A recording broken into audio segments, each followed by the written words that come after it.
Ano nga bang mas maganda, manual or electric treadmill? Pero sabi ko nga sa mga nagtatanong sa akin during my live, depende sa mga bagay na kinukonsider mo. Unang-una yung budget.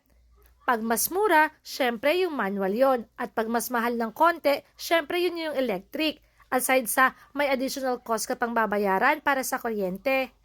Second, sino ba ang gagamit? Pag meron ka kasing mga senior citizen, pregnant woman, o yung mga nagte-therapy na kailangan mag-walking-walking ng dahan-dahan, I suggest na yung electric muna ang gamitin mo kasi mas stable yung speed niya.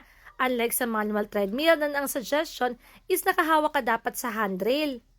And third, pag sa manual, effort ka talaga para patakbuhin ang running belt kasi manual nga. Unlike dito sa electric na kusang tatakbo yung running belt, so sasabayan mo lang. Alin man ang piliin mo, basta simulan mo na. Add to cart checkout na.